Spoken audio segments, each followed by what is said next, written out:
말씀입니다. 사도행전 13장 38절에서 41절 말씀을 제가 읽어드리도록 하겠습니다. 그러므로 형제들아, 내가 너희가 알 것은 이 사람을 힘입어 죄사함을 너희에게 전하는 이것이며, 또 모세의 율법으로 너희가 의롭다 하심을 얻지 못하던 모든 일에도 이 사람을 힘입어 믿는 자마다 의롭다 하심을 얻는 이것이라. 그런즉 너희는 선지자들을 통하여 말씀하신 것이 너희에게 미칠까 삼가하라. 일러스되 보라 멸시하는 사람들아, 너희는 놀라고 멸망하라. 내가 너희 때를 당하여 한 일을 행할 것이니 사람이 너희에게 일러줄지라도 도무지 믿지 못할 일이라 하였느니라 하니라. 아멘. 너무나 잘 알고 있는 말씀 중에 하나, 복음이라는 것. 제가 오늘 설교 제목을 이렇게 쓰면서 복음이란 말을 한글로도 썼고요, 한자 좋은 소식이라 한글로도 썼고, 복음 한자도 썼고요, 영어 굿뉴스라고 제가 알고 있는 표현을 다 써봤습니다. 너무나 쉽게 복음이라는 이야기를 듣고 있지만 이 소식에 담겨져 있는 참된 의미를 잠시 생각해 보려고 합니다. 여러분들에게 복음, 좋은 소식은 무엇입니까?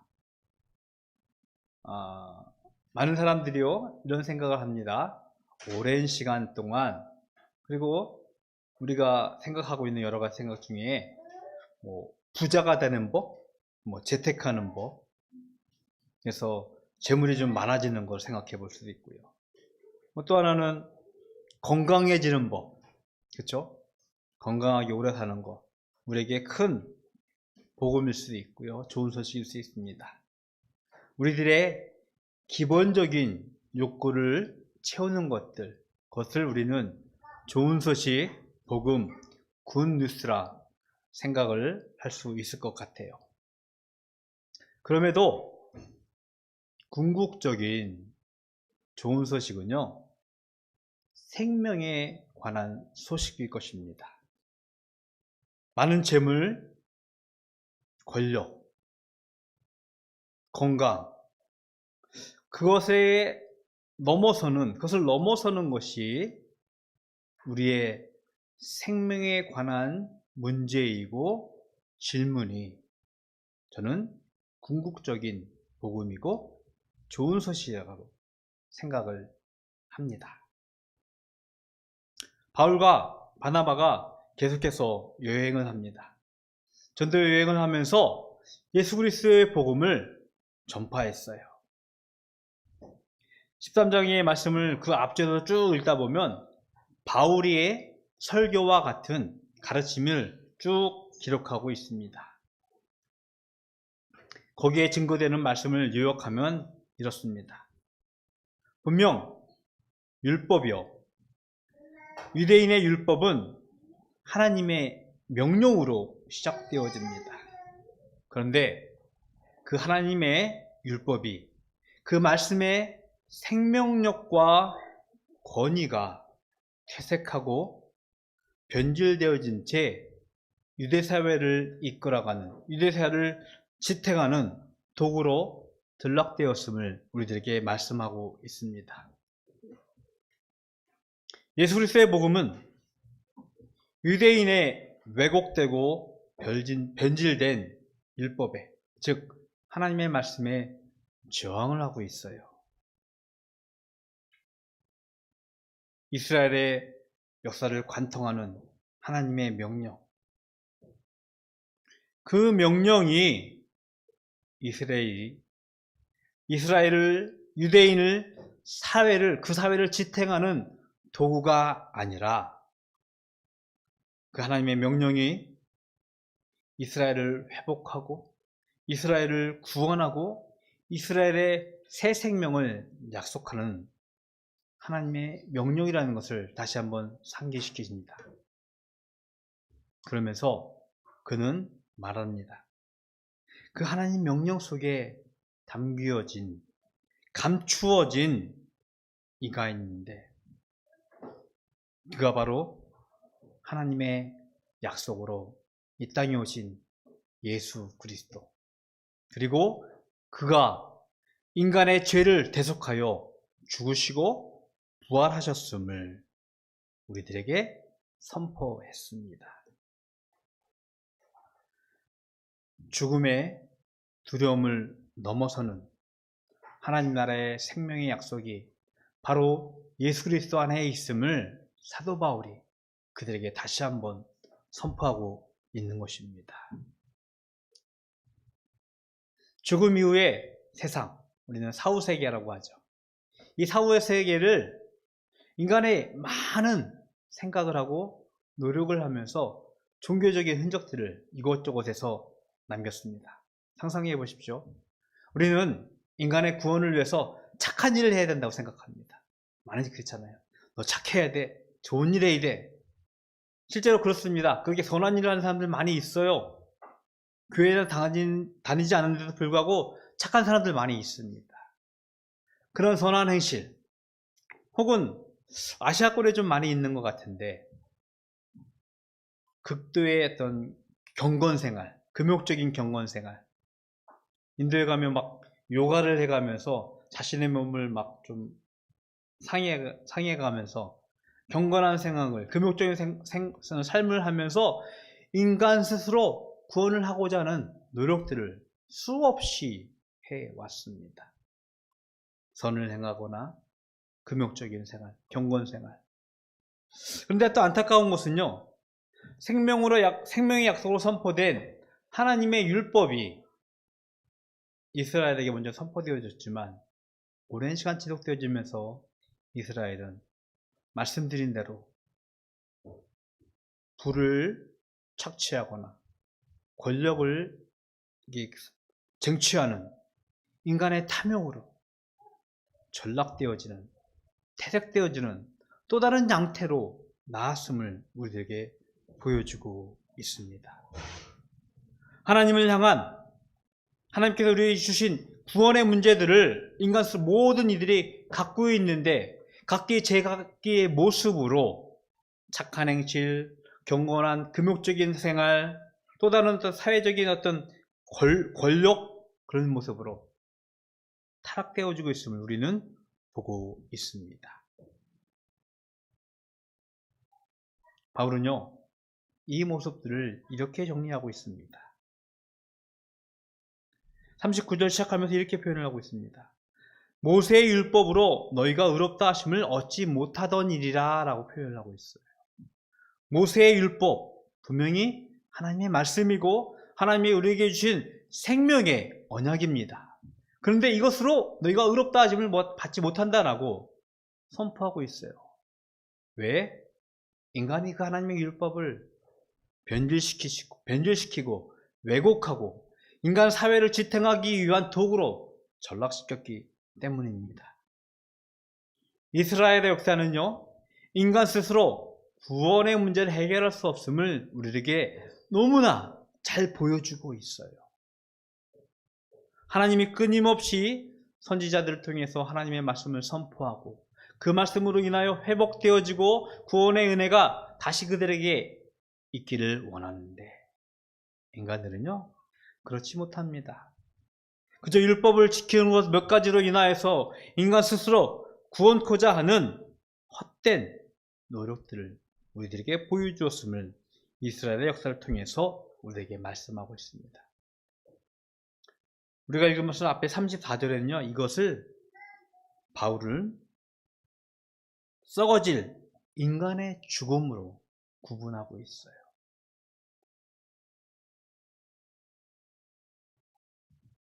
우리가 스스로 여기 조심.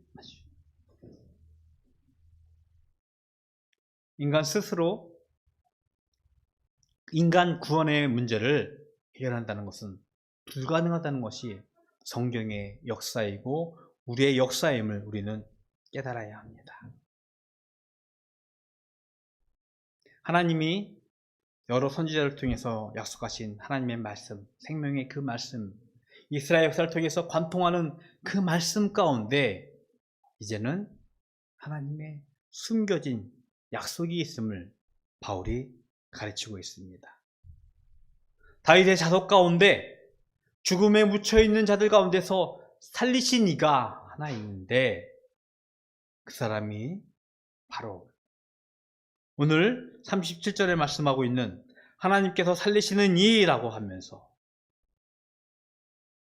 그가 바로 예수 그리스도이고 이를 믿는 자가 의롭다함을 받는다는 좋은 소식을 선포했습니다. 인간의 선이나 경건으로 얻어지는 구원이 아닙니다.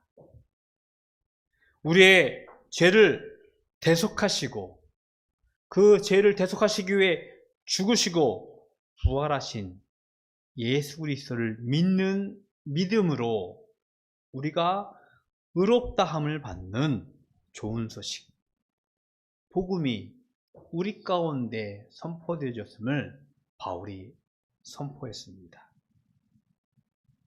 좋은 소식은요, 우리가 직면한 죽음이 바로 하나님의 약속으로 되어지는 구원의 생명으로 변화되어지는 그 하나님의 은혜라는 것을 우리는 반드시 기억해야 될 줄로 믿습니다.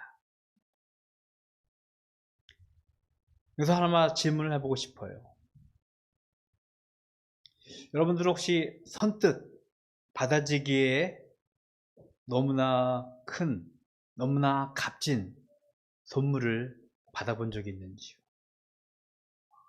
그럴 수 있을 것 같아요. 어느 날 갑자기 앉는 사람이 내가 받기에 너무나 큰 선물을 준다면 많은 사람들이 의심을 할 것 같아요.